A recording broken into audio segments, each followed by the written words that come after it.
Hello po sa inyong lahat mga ka-crypto. Ako po si Pinoy Crypto Trader at sa video na ito ay atin mong pag-uusapan ang tungkol dito kay Shiba Inu.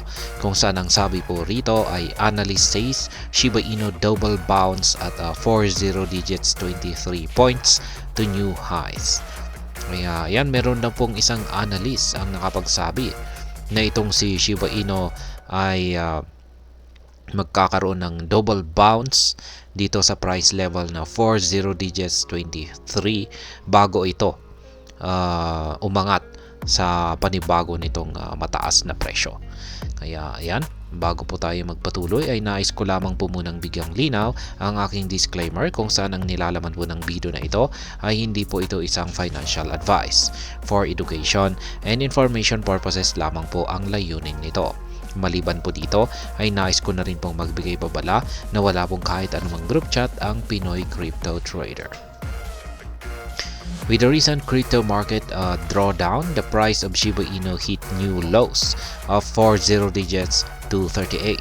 Amid the collapse, the cryptocurrency retested the 40 digits to 38 support level twice, providing a strong indication of strength at this level. Kaya ayan, itong nakalipas daw po na pagbagsak ng buong crypto market ay itong si Shiba Inu ay bumagsak po sa kanyang panibagong mababang presyo na nasa 40 digits to 38.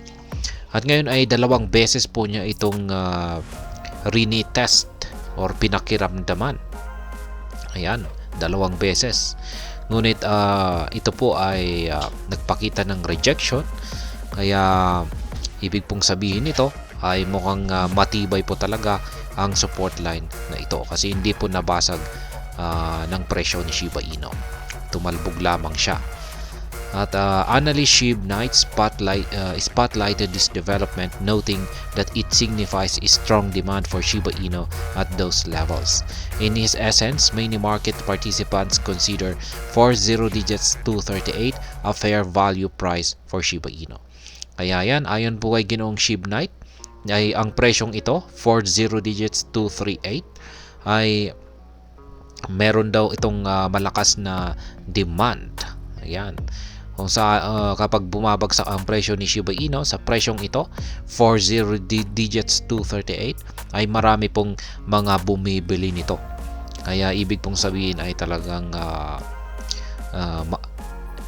matibay ang support level na ito at malabo na bumagsak pa sa mas mababang presyo ang Shiba Inu dahil sa matinding demand na ito sa presyo na ito. At ayan, kinukonsider daw po ng maraming mga market participants ang presyo na ito na isang fair value price para kay Shiba Inu. Ibig sabihin ay ito lang yung tama or nararapat na presyo nito. He believes the range between 40 digits 238 and 40 digits 3281 is an accumulation channel for Shiba Inu. Shib Knight predicts a breakout to a new high once this accumulation ends. Kaya ayan, ayon po sa analysis ni Ginoong Shib Knight ay ang price range daw po na nasa 40 digits 238 at saka 40 digits 3281 ay ito ay mga accumulation channel para kay Shiba Inu. Ibig pong sabihin ay ito raw yung price range para makabili ng Shiba Inu. Kaya ayan, or makapag-ipon ng maraming Shiba Inu token. Kaya ayan, base po sa kanyang prediction, kapag natapos na raw po ang accumulation na ito sa price range na ito, ay dito na po magsisimula itong si Shiba Inu para umakyat sa kanyang bagong mataas na presyo. Kaya ayan, ito po yung aktual na tweet ni Ginoong Shib Knight. Ayan po, kanyang ipinakita rito yung chart at na naglalaman ng dalawang bearish candlestick na pinatamaan po niya yung support level dito sa 40 digits 2380. Ayan, dalawang beses po niya itong pinatamaan. Ayan, twice. Yan pong muli ang kanyang analysis dito. Yan, pagtapos na raw yung accumulation period na ito, ay dito na po mag-uumpisang magpatuloy si Shiba Inu sa kanyang pag-angat sa presyo.